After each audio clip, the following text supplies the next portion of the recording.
Hey guys, it's Vince. Today I'm on the workbench and I'm getting really an enormous amount of questions about soldering and best technique with soldering.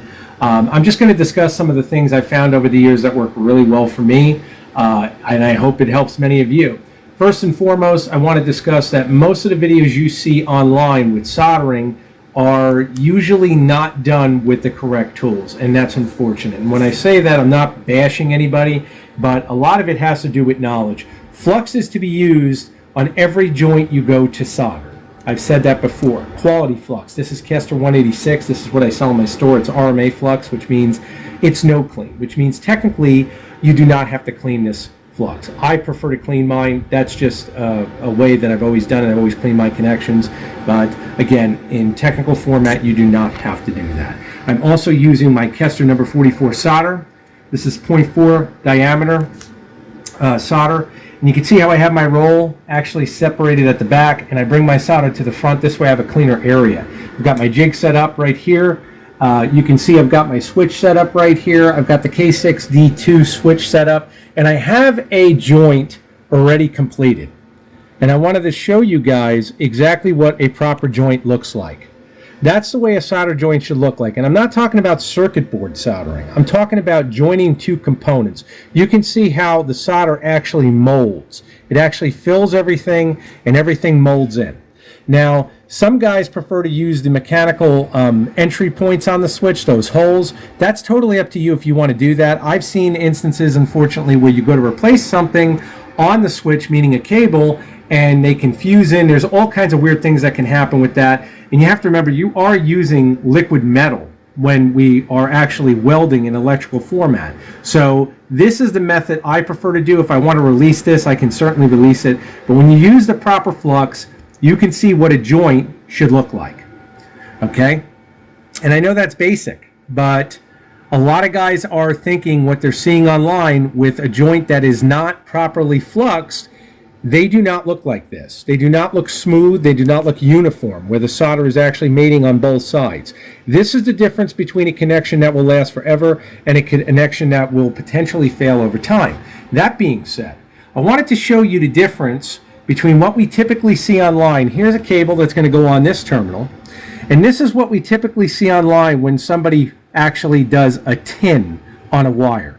And you can see the carbon, and I left it there intentionally to show you, and you can see how dry this connection looks. This is not a properly tinned connection. Okay, and I know that sounds funny because there's a lot of guys online that are posting videos of this and they're like, oh, I just tinned it. That's not tinned. That's not properly tinned. Let me show you exactly what I mean. Here's a properly tinned connection. You can see how full the lead is. You can see how the solder is uniform all the way through. This is a perfect bond welding all the conductors together. Now, when we compare the two together, you can see a dramatic difference. A dramatic difference. And when I say that, I get guys that go, well, you're a perfectionist, this, that, and it's like, no, it's just, this is the way I've learned to do it, and this is the way I've done it now my whole life. So, again, you can definitely see a difference between a proper terminal that's been actually tinned and an improper terminal that has been tinned.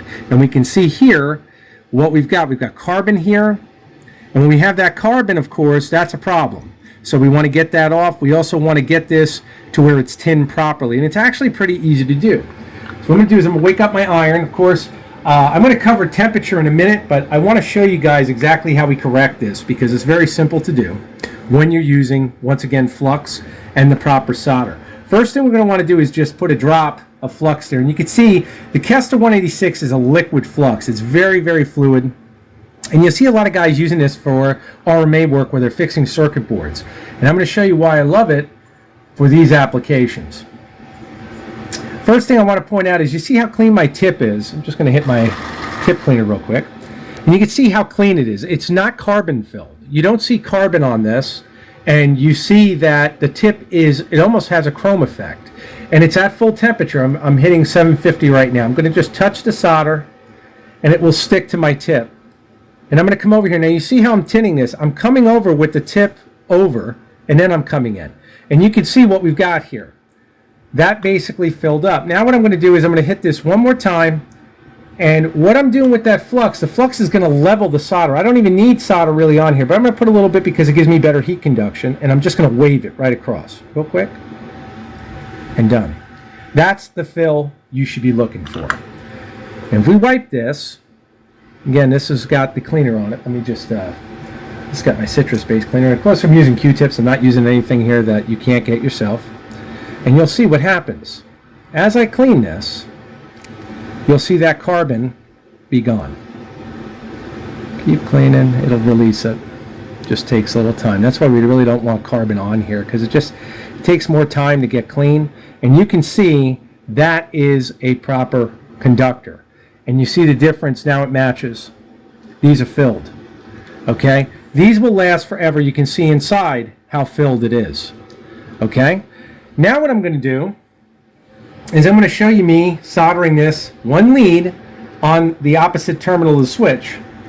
And again, the best way to use flux is we want to make sure that the flux is pooling. And you can see right there it's starting to pool up. I'm going to insert my lead. Coming over.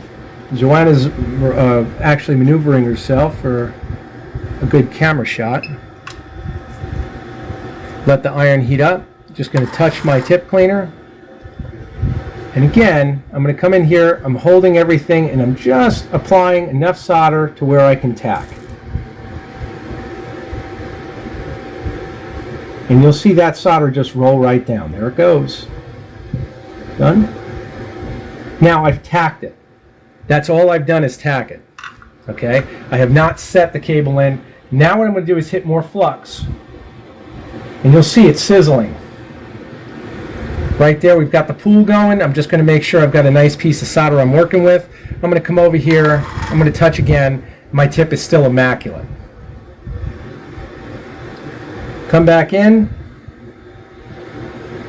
I'm just going to wave, and you'll see that solder just fill ever so nicely as the terminal gets hot. And you're in. And that's it. And now, when we come over here, I'm just going to get my cleaner. And this is why I like to clean. Now this is, everybody else is different. When I come in here and I hit this, you will see, and this is a citrus-based cleaner. When you guys buy my kits with the cleaner, it does come with citrus-based formulation so that, again, it's much easier on you. You can see exactly what we've got there. Those are flawless. Those will last forever. Okay? And that's what I'm talking about with solder and flux. Look at the joint, how smooth. That's what we want. We want that smooth joint. If you don't have that smooth joint and you're getting burn marks underneath, and you can see here we have some heat staining from our flux. You could just hit this with your cleaner and it'll take it right off. But the main thing here is that we're looking at uniform joints. Okay? And I know this is, I have some guys say, well, you're real technical, you do it all the time, so I really don't feel that way. I feel there's a right and a wrong way to do something, and you can definitely see when it's done right. Those are the way it's done right. So again, now we've seen that, we've covered that. I'm going to cover a couple more things that I think are going to help many of you. I get questions all the time on setting the proper temperature for your iron. Now, a really easy way to do it, that I find anyways, is that first and foremost, you should be able to run this iron and let it hit maximum temperature, and you should watch your tip, and of course you don't have to watch it like this. Leave it for about 5 minutes and let the iron stay on. If you notice you're building up carbon within a 5-minute period, you already know that your temperature is too hot. You can see right here I'm at 750, and of course this tip is not getting carbonized. You're not seeing it really getting black. I've seen guys solder with literally a black tip. The thing to keep in mind is when you're dealing with temperature, you have the entire barrel of the iron that has to get hot and then conduct to the tip. So that means even if this is set at 750, which sounds super high, by the time the heat comes over here to the tip, you're not at that temperature. So the big thing we're looking for is this, and again, my iron is set up, the UA 995 is set up that if you jiggle it, it wakes it up, just like you're using it. And you can see right now, we're still perfect. If I was to touch this, You can see what we've got here. Just a perfect tip. It's not burning the solder. It's actually staying with it and staying in a liquid form. That's what we're looking for. Okay? If you go to clean it, just something basic, even without a tip cleaner, you can see how I'm doing this. I'm rotating the iron. I'm not sitting there and jabbing it inside.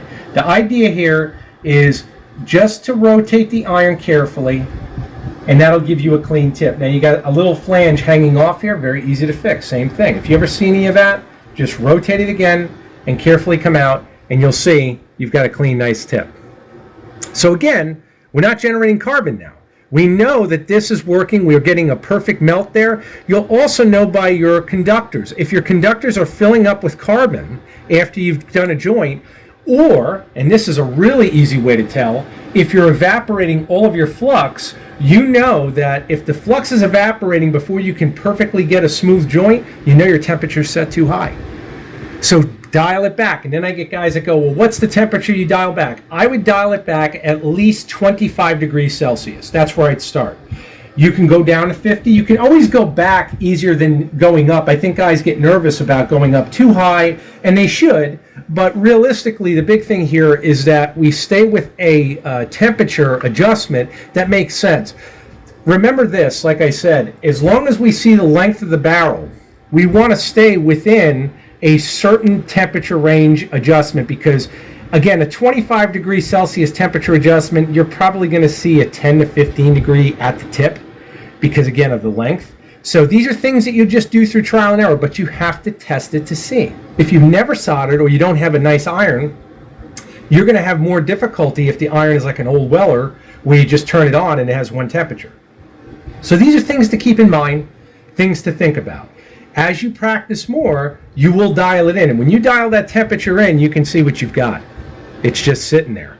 And I know if I clean this, you got a perfect tip. And yet if I touch it, dead on. I can work with this all day and I'm good to go. Now I'm just rotating again, I'm cleaning. I do have the luxury of my automatic tip cleaner from UA. Touch it and you got a perfect tip. Now, that pretty much covers setting the temperature. The next thing I get asked about, how do you solder on for rules? This is a good question. First and foremost, you want to skin, and I just have a lead here for demonstration. You want to skin a lead. I prefer my Nipix strippers. These have an adjustment on them that you can measure with. This is just a little over 6.5 millimeters in length. And you can see I've overskinned the lead. And all I'm going to do is slide the ferrule on. And you can see it protrudes. It protrudes from the top slightly. And that we want. I'm going to show you why we want it. So now what I'm going to do is get my crimper out. We'll just do this. Clean up a little bit. And we'll do this. Come in, set your lead, hit your crimp. Now this is what most guys do to finish dealing with a ferrule. The thing I don't like about any crimp connection, I've said this on numerous videos, is you do not know how well set these terminals are. Under most circumstances, yes, they are okay, but nothing beats a weld. That being said, what do I do? Well, we already have the excess lead coming through. You can see it right here. All of this is excess, and I'll show you why we did that. We're going to take this now with my Nipix. I'm going to snip this. Snip off the excess. There's the excess gone. Now we can see just the internal conductors. Now what I'm going to do is I'm going to take a little bit of solder and a little bit of flux, and this is going to take a little bit of time in terms of you being careful. Just a drop, and it goes in. Once it goes in, we clean our tip. I'm going to set my iron on an angle so that I get a drop basically as close to the tip as possible, and I'm just going to touch. That's it. That's the first set. Now I do another drop. And you see how fast I'm doing this, and the reason I'm doing it fast because we do not want to melt that nylon base at all. We just want to set this. Now when you get it, you'll see a fill. We're just about there. I'm just going to hit this one more time. Is this tedious? Yes, it's tedious, but I promise you this will outlive any crimp connection. And there you go. Now you got a little bubble over there. Now some guys leave that. That's fine if you want to leave it. I don't leave it. Now I've done a review on the new Master Dremel type tool. It's a rotary tool. I just got a sanding disc on here, and now what I do is I just come up here and I finish the tip. Then I round it a little bit just to make sure we don't have burrs. And in this way, very low pressure. I'm using a 60 grit sanding bit.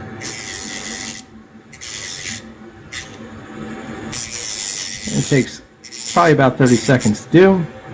And you can see a much cleaner tip, and that's fully bonded. That's not going anywhere, gentlemen.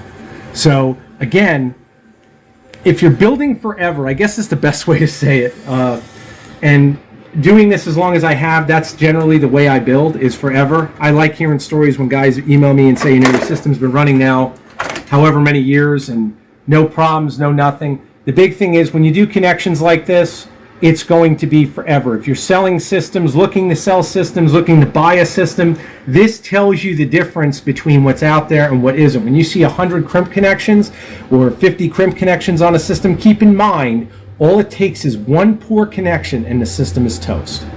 So when you think like that and you think about, well, how tedious this is and what you're paying for when you buy from me, that's what you're paying for.